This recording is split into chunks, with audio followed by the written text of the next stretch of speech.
Hello and welcome to today's session. I hope you're all doing amazingly well from whichever part of the world you are watching.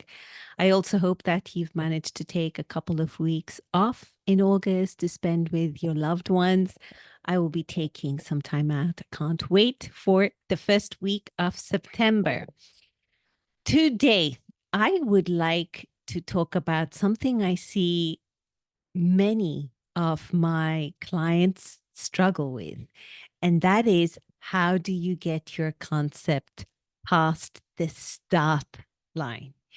And this is actually a subject that I used to struggle with many times when I was starting out in the industry and have had my failed attempts at getting my concept passed at the finish line, the start line rather. So this is the scenario that normally happens. Each one of us loves what we do.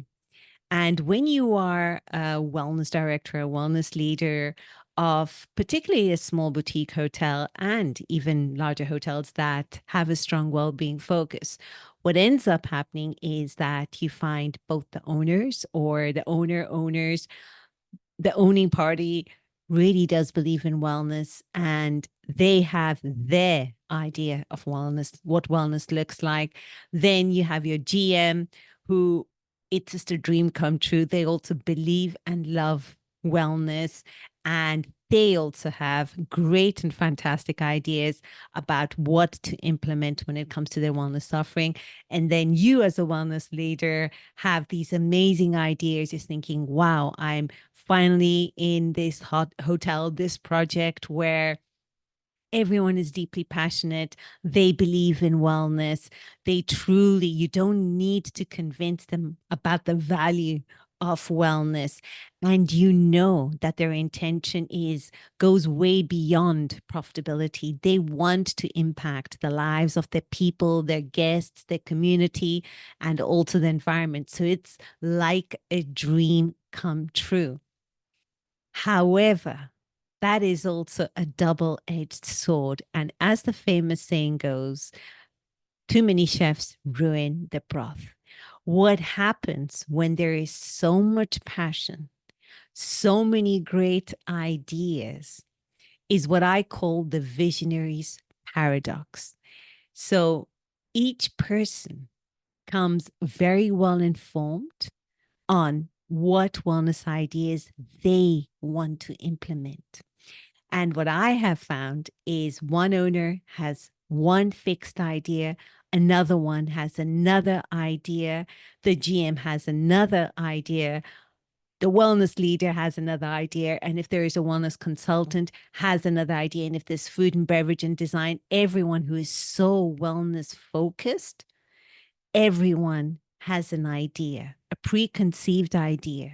And as I was saying earlier on, when, these last 3 weeks, I've been talking a lot about the emotional cycle of change. And when we start any new venture, we are up at the highest point emotionally. We are up with uninformed, on that Mount Stupid with uninformed optimism. We think and believe so much in our idea that no one else on the planet possibly could replicate our idea. It's like we've come across, the best thing, the best new invention when it comes to wellness. And what happens is each person, each stakeholder, so to speak, thinks that their idea is fantastic. And they want their idea to be heard. They want to implement the idea. And it's not because they're locking horns with one another. It's because they genuinely believe, each one of us, each stakeholder genuinely believes that their wellness idea is just going to be mind blowing and amazing and make a huge positive impact. And so what happens is each person wants to put forward the idea. They want the idea to be implemented. And the paradox comes in is not only do they want their idea to be implemented, they also want to hear other people on the table. They want to accommodate each other's ideas because obviously, when you're in the beginning phase, you are in that honeymoon phase and you will tolerate anything, you will accommodate anything because you have that common dream together. Now, what ends up happening is each person wants to implement the idea. They also want the other person to be heard and to implement theirs. And what ends up happening is that you have too many chefs. And what ends up happening is that you do not get your concept past the start line, let alone the finish line. And that is a huge problem.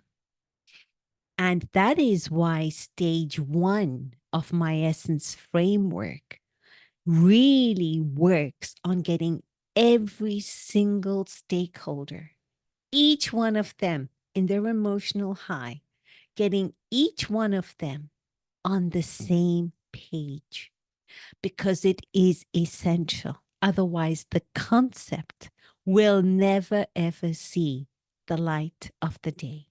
Or what will end up happening is you start with concept that looks like A and it ends up when you implement it looking like Z. So doesn't resemble anything that anyone would have wanted, but because they have accommodated one another, tried to please one another, they've ended up compromising that value that they wanted, that impact that they wanted to make.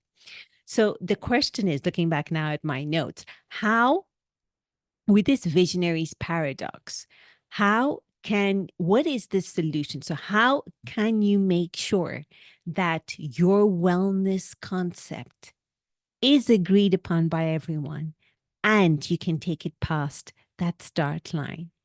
The solution is what I call the anchor. And to anchor everyone, I used the values ecosystem. So, as I was saying earlier on, stage one of My Essence framework, expectation, also known as the perfect wellness concept framework. So, what is the right, most perfect concept for your particular property? And what this does when you work on a values ecosystem, it helps you bring every key stakeholder on the same page. So you're all singing off the same hymn sheet. And the question is, how do you do that? How, with the values ecosystem, do you get everyone on the same page? The way you do that is you get clear on your values. So you find a common ground to begin with that aligns each and every purpose, each and every person, each and every person. Let me speak properly. So we start off with finding out what makes you tick. So why does each one of you want to create this wellness oriented project? And we really deep dive into your purpose. It is so essential to know why each one of us is doing what we are doing. Why are we in it? Because when we go, further down the project, when we're implementing new things are never quite smooth as we think. Everyone has different ideas. Also, everyone has a different way of managing the different stages of creating, implementing, iterating, and growing a business. And when there are those moments of tension, what brings people together tends to be the why. Why am I doing what I'm doing? And this is essentially the same for any relationship. You call it professional or personal. There will always be those tough moments. But when those tough moments come, what unites you is when we go back to our values. Why are we doing what we're doing? What is our purpose? And it's important to ensure everyone is aligned, because if someone has a very different purpose, then that it is never going to work. Even if you manage to implement your concept, it will never even lead to success. The second way, the next, once we're clear about what makes each one of us tick, the next section is to really think, who do we want to serve? Because the harsh truth is we cannot be everything to everyone. The moment we get crystal clear on our values, what is important to us, what makes us tick, how do we want to show up, what impact do we want to make, when that all centers around our values and we're clear on who we want to serve, that conscious traveler whose values align with us, there will inevitably be people who will definitely not want to come to our boutique hotel or your wellness facility. And that is perfectly okay. So knowing who you want to serve is also incredibly important, and having alignment on that. Because when you open doors, and there will be tough moments in the market when you're not quite attracting the right kind of guest, or you are not meeting your your financial projections, it's so tempting to go for the low-hanging fruit, to go for people that perhaps aren't your ideal target market. And that gain, that quick gain in cash, comes at a cost in the long term. So getting really clear, who is it that we want to serve? What are their values? How are they going to align with our values ecosystem? And then once we're clear on what makes us tick, who do we want to serve? Then we look at how are we going to be relevant to our destination? What are the values of our particular destination, our community, our environment, and how can we be true to them? There are many fantastic wellness concepts out there. And what I have found, particularly when we are at this ideation phase, we end up looking at other properties in other parts of the world with a very different reality. And the reason those properties look so amazing to us is because they blend seamlessly in the destination. And what you can't do is copy their concept and bring it over to yours. You're always going to have to be relevant to your destination. So when you're talking about the values ecosystem, when you're talking about getting everyone on the same page, the first thing you do is what makes each one of you tick. Get very clear on your purpose. Why is each one of you doing? Because you will need to revisit that at many times during the stage of your project. Then, who do you want to serve? Who are the people who are going to be that conscious traveler, who are going to respect your destination, your people, your environment, your community, and who are going to appreciate what you are bringing to the market, the impact you are making? And then clearly, third, you have to be relevant to your destination, because ultimately we all want to do that. We know that we cannot have a hotel that is going to flourish at the cost of the community or its destination. Then, once we've actually got everyone on the same page, the end result is that you gain clarity. When I say you, the collective, all the stakeholders, you gain clarity as to why each one of you is doing what you're doing, and you are all aligned. And second, you lock in on who you want to serve. Those people who will appreciate what you're doing and who will be those conscious travelers. And third, you will be in sync with your location. And what happens to you, whether you are a wellness leader, a hotel general manager, an owner of a boutique hotel, is that you ensure that everyone is on the same page and you get your concept past that start line. And this is what is going to save you thousands of dollars in misunderstandings further down the road. So that is what happens to you when you implement stage one, expectation of the Essence framework. But there is also a price to pay if you do not get everyone on the same page. There is a price to pay for not acting or not getting yourself out of the comfort zone. Because I've also noticed that stage one of the Essence framework, creating that values ecosystem, tends to be the stage that takes the most time. And it tends to be that stage that people don't always fully value because there is no ninja stuff around it. Yes, you have your feasibility studies. Yes, you're ensuring you have the asset, but this is more people work. You're getting your values clear. And sometimes we underestimate the power of having everyone aligned. Because when you embark on a project like a well-being oriented boutique hotel, then you have to make sure when you're dealing with people's well-being that you are very clear with one another's values. Because if you want and you do not want to go through this uncomfortable stage of saying, guys, let's sit together, let's understand why we're doing what we're doing. And if I'm not in agreement with you, or if you are not in agreement with me, let's see how we can get into agreement.